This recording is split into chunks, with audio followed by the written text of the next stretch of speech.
Hey everyone, welcome back to Corporate Decoder, the place where we decode the hidden meanings in corporate filings. And today we're re-diving into Beach Acquisition Co-Parent LLC's latest report, which is a bit of a unique one because this company is basically brand new let.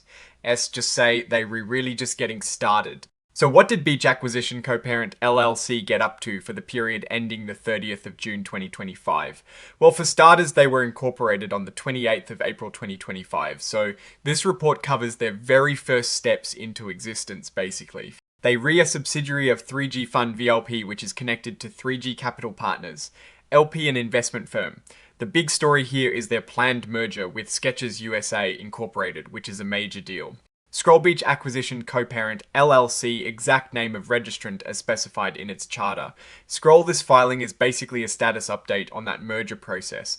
They are clearly very focused on this transaction, as it is pretty much their entire reason for being right now. Beach Acquisition Co-Parent LLC Consolidated Statement of Earnings. Dollars in actuals.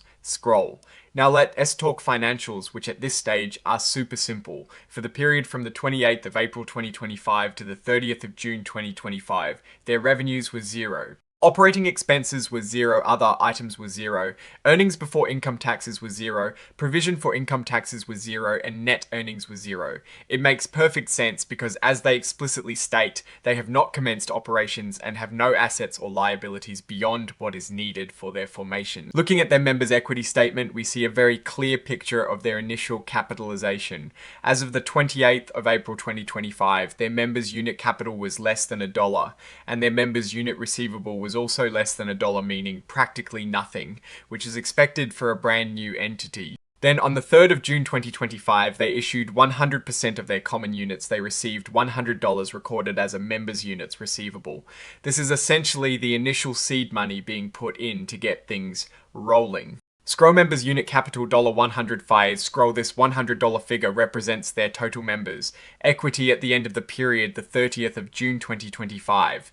It is a tiny amount, but it is the starting point for what should be a much larger transaction. They clearly state that this members unit receivable is a reduction to members' equity and is treated as a non-cash financing transaction. This is the core of their financial activity for this quarter.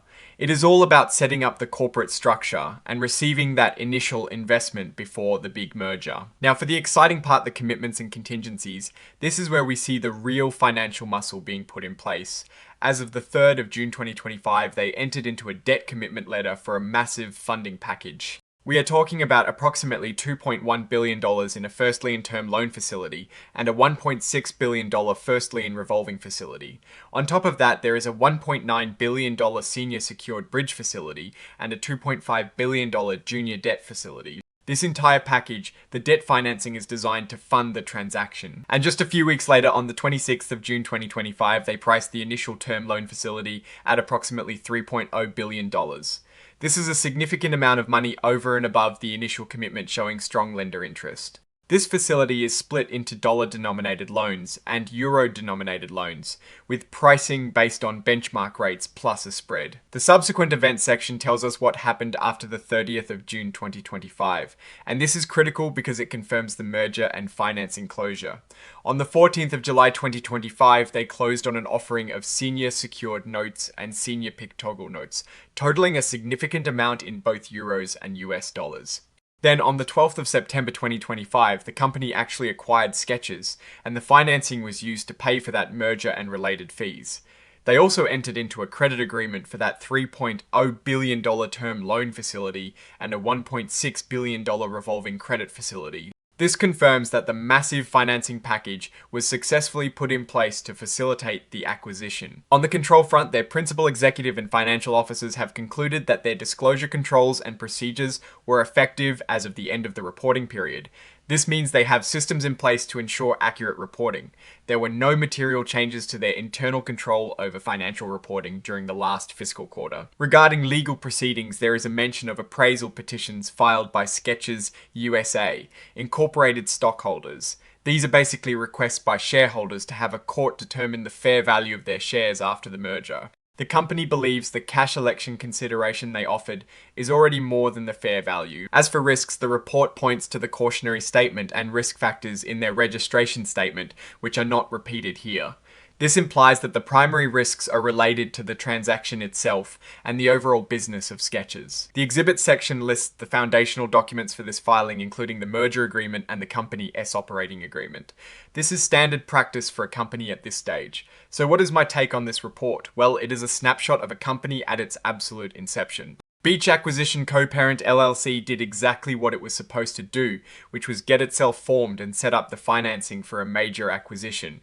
The financials are zero across the board because no operations have begun, and that is perfectly normal. The real story here is the massive debt and equity financing lined up for the Skechers acquisition.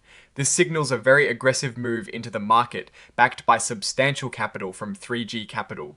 The company S direction is clearly defined by this acquisition. Their strength lies in the secured financing and the backing of an established investment firm. The main weakness, or rather the major factor to watch, is the performance of Skechers post-acquisition and the company S ability to manage the significant debt load. The legal proceedings regarding appraisal rights are a minor concern, but typically manageable. In conclusion, Beach Acquisition Co-Parent LLC has successfully completed its initial formation and financing phase. The real performance metrics and the true story of this company will only start to unfold once the Skechers acquisition is fully integrated and operational. Until then, it is all about execution of that acquisition plan and managing the financing. Alright, that is our breakdown of Beach Acquisition Co-Parent LLC S introductory filing. What are your thoughts on this massive acquisition and the financing behind it? Let me know in the comments below. If you found this analysis valuable, hit that like button and subscribe for more corporate decoding. Don't forget to join our Discord community linked in the description for even more insights. Thanks for watching, and I'll see you in the next one.